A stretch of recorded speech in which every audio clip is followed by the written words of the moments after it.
ጤና ይስጥልኝ የዋዜማ ሬዲዮን የምታደምጡት ከምርጫ 97 በኋላ ኢህአዲግ መራሹ መንግስት የማስታወቂያ ሚኒስቴርን አፍርሶ የመንግስት የኮሙኒኬሽን ጉዳዮች ጽህፈት ቤት አቋቁሞ ነበር።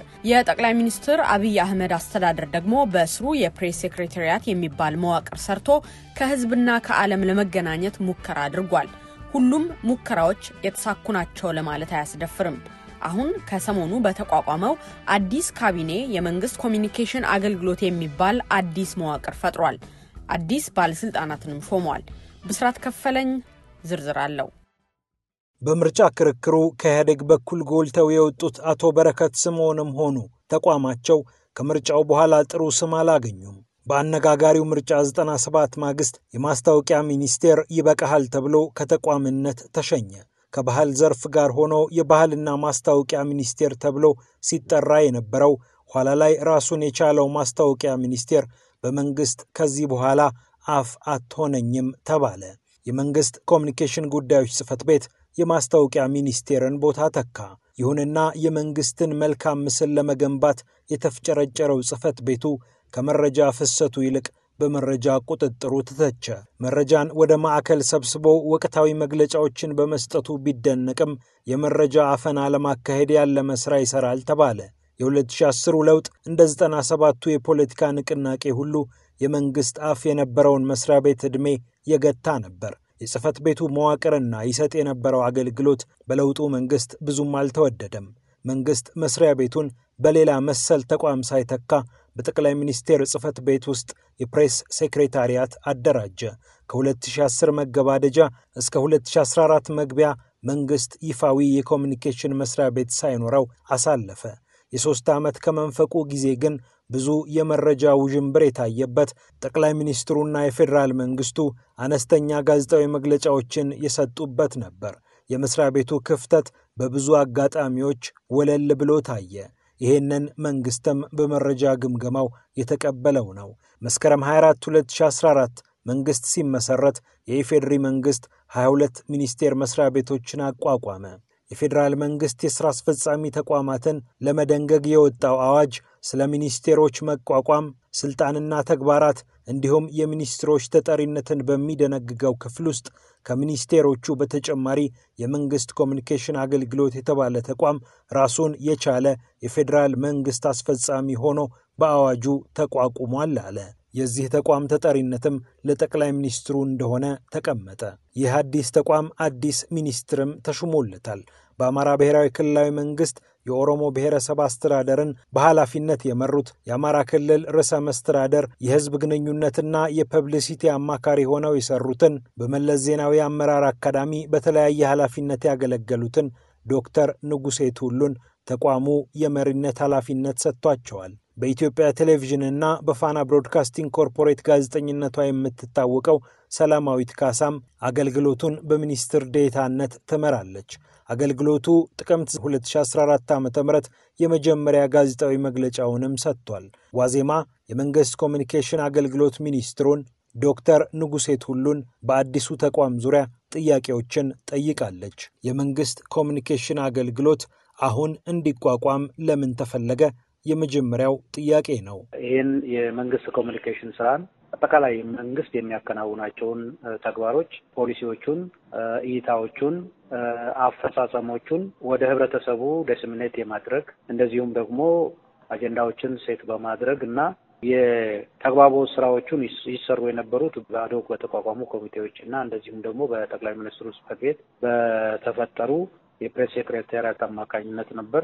እነዚህ የአዶክ ስራዎች የኮሙኒኬሽን ጠንካራ የኮሙኒኬሽን ስርዓት ዘርግተው ብዛነት ያለበት የኮሙኒኬሽን ስርዓት በተለይም ደግሞ በሁለት መንታ መንገድ የኮሙኒኬሽን ስርዓት የሚባለውን ተግባራዊ በማድረግ የመንግስትን አጀንዳዎች በተሟላ መልኩ ወደ ህብረተሰቡ በማድረስ ከህብረተሰቡ የሚነሱ ሀሳቦችን ወደ መንግስት በማቅረብ የሚዲያ አውታሮች አቅም የመገንባት አጠቃላይ በአገሪቱ ያሉ የሚዲያ ስርዓት ወቅቱ ከሚጠይቀው የቴክኖሎጂ እድገት ጋር አብሮ እንዲሄዱ እንዲዘምኑ አቅማቸውን በመገንባት በኩል ጉድለቶች ነበሩ እና እነዚህን ጉድለቶች መፍታት የሚቻለው ይሄንኑ ሙሉ ጊዜውን የሚሰራ የኮሙኒኬሽን ስርዓቶቹንም የሚገራ አመራር የሚሰጥ አቅም የሚገነባ ተቋም በማስፈለጉ በዚህ ምክንያት ይሄ አዲሱ ተቋም ተደራጅቷል ማለት ነው። ቀደም ብሎ የነበሩ የአዶክ ኮሚቴዎች እና ሌሎች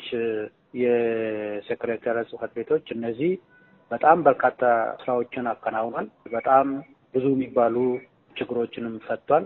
ይሁንና ግን ወጥ የሆነ ወይም ደግሞ በስርዓት የሚመራ አመራር የሚያገኝ የመንግስት መረጃዎችን ለሁሉም ሚዲያዎች እኩል የሚያሰራጭ የመንግስት ተቋም ስላልነበረ ሚዲያዎቹን በፈለጋቸው መንገድ ነው የሚሄዱት። የመንግስትም የኮሙኒኬሽን ስርዓት በጣም የተዘበራረቀ ነበር።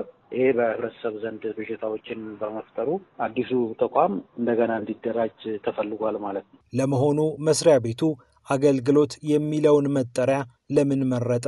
ሌላኛው የዋዜማ ጥያቄ ነበር ለዶክተር ንጉሴ የቀረበ። ይሄ ተቋም እንደገና መደራጀት አለበት ተብሎ ሲወሰን የብዙ ሀገሮች ልምድ ታይቷል። የደቡብ አፍሪካ ታይቷል። የዩናይትድ ኪንግደም ወይም የእንግሊዝ ታይቷል። እና አሜሪካኖችም ታይቷል። ሌሎች የኤዥያ ሀገሮችም የሚሄዱበት አግባቦች ታይቷል።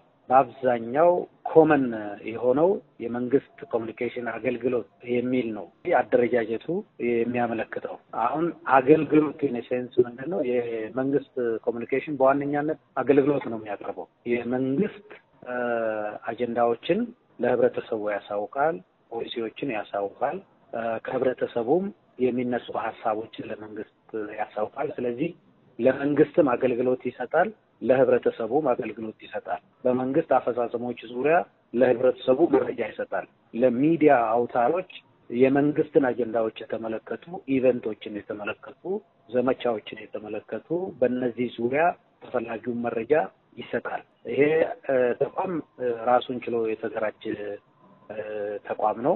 ስለዚህ መረጃ የመስጠት ስራ ስለሆነ እነዚህ አይነቶቹ ደግሞ ያው በእንግሊዝኛው ሰርቪስ የሚባለውን የሚተካ በመሆኑ ነው አገልግሎት የመንግስት ኮሙኒኬሽን አገልግሎት እንዲባል የተፈለገው። የተቋሙ አደረጃጀትስ እንዴት እንዲሆን ታስቧል? በዋነኛነት በሁለት ዘርፎች ተከፍሎ የሚሰራ ነው። አንደኛ የሚዲያ ክትትልና የመረጃ ማደራጃ ክፍል ነው። ይሄ በአንድ ሚኒስትር ዴኤታ የሚመራ ነው። ሌላው ደግሞ የፌዴራል መንግስትና የልዩ ልዩ ተቋማት ግንኙነት ነው። ይሄ በፌዴራል ሚኒስትሪ ውስጥ ያሉ የመንግስት የህዝብ ግንኙነት አካላትን እንደዚሁም ደግሞ በክልል ያሉ የኮሙኒኬሽን አውታሮችን ለነዚህ አቅም ይገነባል። ከነዚህ ጋር ጠንካራ የመረጃ ስርዓት እንዲፈጠር ያደርጋል። ለነዚህ ተቋማትም ብቁ መረጃዎችን ይሰጣል። እነሱንም በተሟላ መልክ ያደራጃል ማለት ነው። አሁን በተለይም የፌዴራል 22ቱም ሚኒስትሪዎች በዋነኛነት በበላይነት የመንግስት ኮሙኒኬሽን አገልግሎት ነው የሚያደራጃቸው። የተልዕኮ የሚያስፈጽመው ራሱ ነው። ተጠሪነታቸውም በመስሪያ ቤታቸው ቢሆንም ለተቋሙ ሪፖርት ያቀርባሉ። ለሁሉም የሚዲያ አውታሮች ለሀገር ውስጥም ለውጭ ሀገርም ለነዚህም ብቁ የሆኑ መረጃዎች፣ ትክክለኛ ወቅታዊ መረጃዎች ይሰጣል። አቅማቸውንም ይገነባል። ሁሉም ሚዲያዎች የኮሙኒኬሽን አውታሮች የሀገሪቷን ገጽታ እንዲገነቡ የሀገሪቷ ክብር እና ከፍ ብሎ እንዲታዩ በሚያደርጉት ጉዳዮች በጋራ አብሮ ይሰራል።